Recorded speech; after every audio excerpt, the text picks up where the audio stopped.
Allahu Allahu Allahu Alhamdulillahi wa kafa, wassalatu wassalamu ala nabiyil mustafa wa ala alihi wa sahbihi ahli sidki wal wafa. Asyhadu an la ilaha illallah wa asyhadu anna Muhammadan abduhu wa rasuluhu alladzi la nabiyya ba'dah. Alhamdulillah, puja dan syukur sudah sepantasnya kita panjatkan kehadirat Allah Subhanahu wa taala. Selawat serta salam semoga tetap tercurah limpahkan kepada junjungan Nabi kita Nabi Muhammad sallallahu alaihi wasallam, kepada keluarganya, sahabatnya, tabi'in, ittabi'ut tabi'in, juga insya Allah kepada kita selaku umatnya. Ikhwani wa akhwati fillah, Imam Abu Dawud adalah seorang ahli hadis.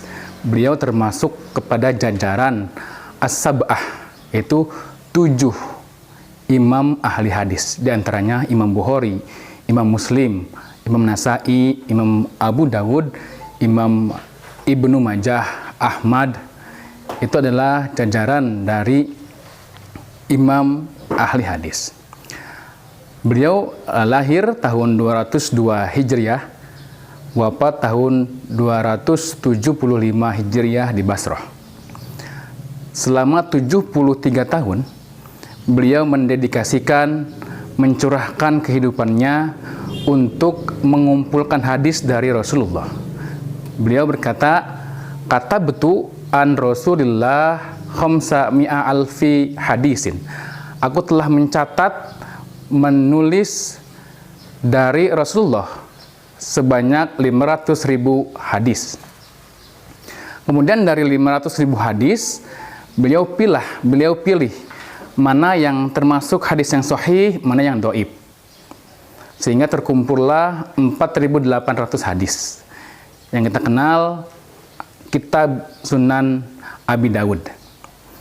Kemudian dari hadis 4.800 itu beliau mungkin memikirkan bagaimana supaya umat muslim bisa mudah untuk menjadikan pedoman dalam kehidupan sehari-hari. Yang akhirnya beliau pilihkan 4 hadis untuk pedoman hidup bagi muslim. Beliau menyatakan, wa yakfi lidinihi lil muslim arba'atu ahadis. Ada 4 hadis yang bisa dijadikan pedoman hidup sebagai seorang muslim. Ini menjadi pedoman. Beliau mengatakan yang pertama, hadis tentang hubungan manusia dengan Allah. Yang kedua, hubungan manusia dengan dirinya. Yang ketiga, hubungan manusia dengan saudaranya. Yang keempat, hubungan manusia dengan kasabnya, dengan usaha-usaha yang dilakukan sehari-hari. Hadis riwayat Imam Abu Dawud, la yu'minu. Ini merupakan hadis yang ketiga. Insyaallah dibahas lebih dalam, kita akan bahas lebih dalam hadis yang ketiga, atau pedoman yang ketiga tentang hubungan manusia dengan saudaranya. Ini menjadi bahasan kita pada kesempatan kali ini. Di bagaimana hubungan kita dengan saudara kita, bagaimana hubungan kita dengan teman-teman kita. Hadis dari Imam Abu Dawud, la yu'minu ahadukum, tidak sempurna imannya seseorang, hatta yuhibba li akhihi ma yuhibbu li nafsihi, sampai dia mencintai saudaranya itu seperti dia mencintai dirinya. Ini menjadi dasar, menjadi landasan kita dalam berteman, kita dalam bersahabat. Jadi jika kita berteman, landasi dengan rasa cinta. Kemudian sabda Nabi di hadis yang lain, salasun man kunna fihi wajada bihinna halawatal iman. Ada 3 golongan yang akan merasakan manis lezatnya iman. Di antaranya, ayuhibal mar'a la yuhibbuhu illa lillah.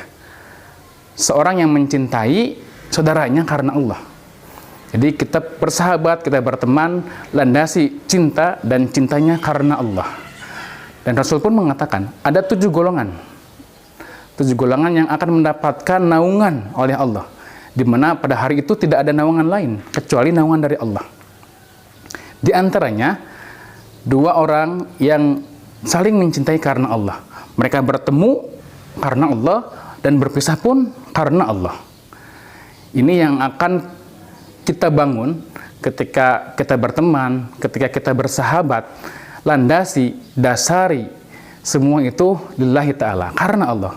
Apakah ada yang bersahabat selain Allah? Realitanya ada. Ada yang bersahabat memulainya karena satu hobi. Ada yang hobi olahraga, berkumpul menjadi komunitas pecinta bola, kemudian pecinta basket. Yang hobinya otomotif, ada komunitas otomotif. Yang hobinya desain grafis, ada komunitas desain grafis.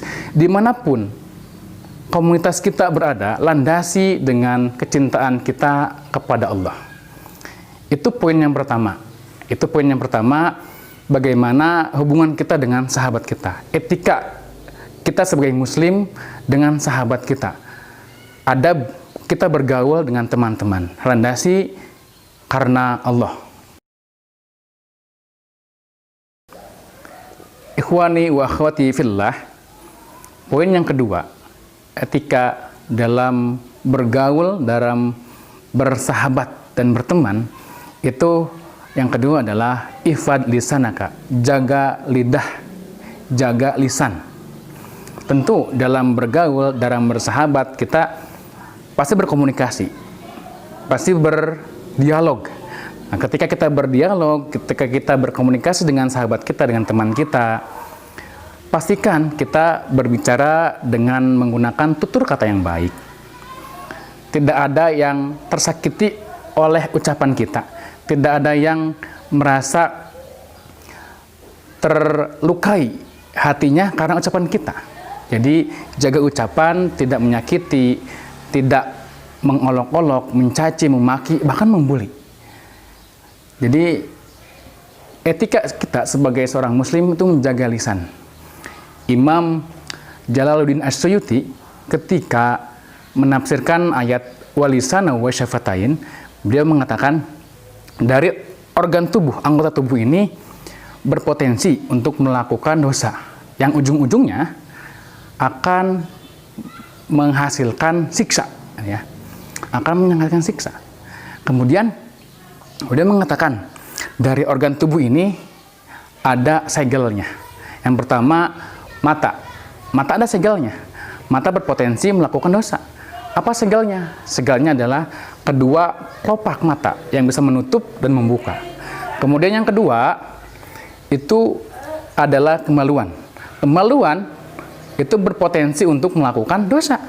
Dan ada segelnya. Apa segelnya? Kedua kaki. Kedua kaki sebagai segel. Dan yang ketiga adalah lidah, lisan. Lisan ini segelnya double. Yang pertama, kedua gigi, kedua baris gigi ini, atas dan bawah, dan kedua bibir. Ini segelnya.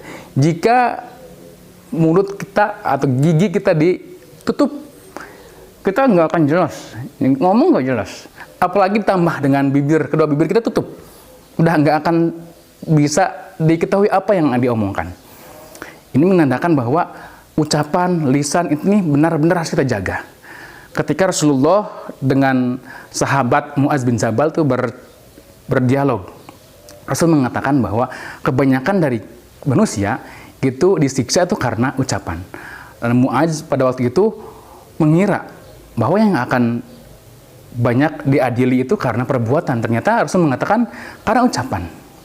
Ini mengingatkan kepada kita untuk menjaga lisan kita, untuk menjaga ucapan kita. Nanti antuna datang ke sekolah, ke asyifa, ke asrama, akan bertemu dengan teman yang baru, teman kamar yang baru, teman kelas yang baru, kemudian ada guru-guru yang baru, karyawan di asyifa.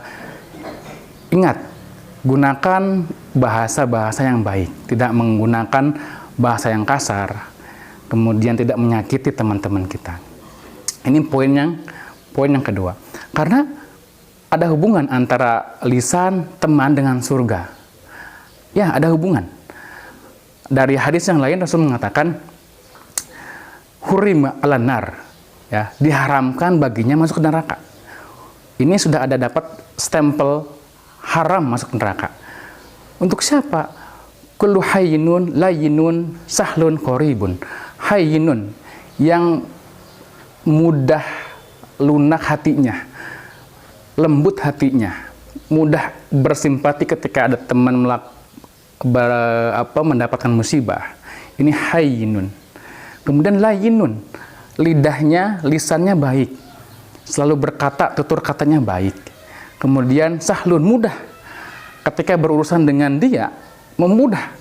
Jadi ada teman yang minta sesuatu dimudahkan, ada teman yang berurusan dengan dia mudah, sahlun. Kemudian qaribun, akrab, dia mudah akrab dan mudah diakrabi. Ini dapat stempel haram masuk neraka. Ini poin yang kedua. Yang pertama, ketika kita dalam bergaul, dalam bersahabat, dalam berteman itu, landasi pertemanan kita karena Allah. Yang kedua, jaga lisan. Jaga lisan. Kemudian yang ketiga, ihfad auratak. Jagalah auratmu. Ini poin yang ketiga. Bagaimana kita berteman, bagaimana adab kita bersahabat. Kita harus menjaga aurat. Kita harus menjaga aurat. Karena menjaga aurat itu wajib, sama wajibnya seperti kita melaksanakan sholat, melaksanakan saum. Jika kita membuka aurat, sama dengan meninggalkan sholat dan meninggalkan saum. Kemudian, apa arti aurat itu?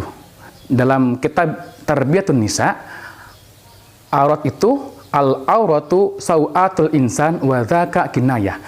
Aurat itu adalah sau'atul insan, kemaluan manusia. Wa dzaka kinayah, dan ini adalah kinayah. Wa asluha, dan asal kata dari aurat itu adalah minal ari, dari ar. Apa itu ar? Ar itu adalah cacat. Dan orang Arab itu mafhum dengan bahasa awar. Apa itu awar? Awar itu liman dhahaba basor ihda ainain. Jadi tidak dari dua matanya satu tidak bisa melihat. Itu awar, jadi cacat. Jadi aurat itu secara bahasa adalah cacat, ruksak, aib. Dengan demikian, menutup aurat itu adalah menutup cacat, menutup aib. Membuka aurat itu adalah membuka cacat, membuka aib. Itu aurat. Nah, kemudian sekarang apa batasan aurat perempuan laki-laki? Batasan aurat perempuan, hadis riwayat Abu Dawud dari Aisyah mengatakan ketika Asma binti Abu Bakar masuk ke rumah Rasulullah, kemudian Rasulullah melihat Asma dan langsung berpaling dan berkata, karena pada waktu itu Asma menggunakan baju yang tipis. Rasulullah mengatakan, berpaling kemudian mengatakan pada Asma, "Ya Asma, sesungguhnya jika seorang wanita sudah sampai kepada balik, itu organ tubuh atau anggota tubuhnya tidak boleh terlihat kecuali ini dan ini." Rasulullah berisyarat ini dan ini, mengisyaratkan pada wajah dan dua telapak tangan. Jadi ini menjadikan isyarat bahwa batasan aurat perempuan itu adalah wajah dan dua telapak tangan. Kemudian untuk laki-laki ini memang batasan aurat bagi laki-laki ada beberapa khilafiyah, ada beberapa pendapat dari para ulama, dan jumhur ulama mengatakan batasan aurat bagi laki-laki itu dari pusar, antara pusar dan lutut, antara pusar dan lutut. Bagaimana kalau sholat, boleh nggak dengan menggunakan celana pendek saja? Nanti ini bahasanya kepada ahsan. Kita malu nggak kalau bertemu dengan orang tua, bertemu dengan guru kita dengan hanya menggunakan celana pendek saja tanpa baju dan yang lainnya? Kita tentu malu, apalagi kita menghadap Allah Sang Pencipta. Kita harus lebih baik. Jangankan masalah baju, tempat saja itu diatur dengan baik, harus indah, harus rapi, harus bersih. Apalagi pakaian yang kita pakai untuk beribadah. Karena ini masalahnya untuk beribadah. Nah, ini poin yang ketiga. Ikhwani wa akhwati fillah, adab etika kita bergaul dengan teman, bergaul dengan sahabat, itu tadi poinnya 3. Yang pertama, landasi pertemanan kita, landasi persahabatan kita karena Allah. Kemudian yang kedua, jaga lisan, jaga ucapan. Ketika kita berteman, jangan sampai ada teman yang tersakiti karena ucapan kita. Ucapan kita dijaga, jangan keluarkan kata-kata kotor. Jangan menggunakan kata kasar sehingga orang lain tuh merasa menjadi hatinya jadi sakit. Itu yang kedua. Kemudian poin yang ketiga, jaga aurat. Ya, ini sama pentingnya. Kita harus menjaga aurat kita. Jangan mentang-mentang dia itu teman saya, dia itu sahabat saya boleh membuka aurat di mana saja. Enggak seperti itu. Itu bukan etika seorang muslim. Jadi kita sebagai seorang muslim harus menjaga, harus memperhatikan aurat kita. Di asrama pun ketika kita tidur itu usahakan kita pakai celana yang panjang, kalau pakai training yang panjang, kemudian pakai sarung atau pakai selimut. Jadi jangan sampai hanya selimutan saja tanpa ada sehelai pakaian. Ya, ini sangat berbahaya. Jadi pastikan kita menjaga aurat. Nah, ini adab dan etika kita dalam berhubungan dengan teman-teman kita. Insya Allah itu yang bisa Ustadz sampaikan. Insya Allah ada manfaatnya. Terima kasih atas perhatiannya. Aku qouli hadza wa astaghfirullah li wa lakum. Wassalamualaikum warahmatullahi wabarakatuh.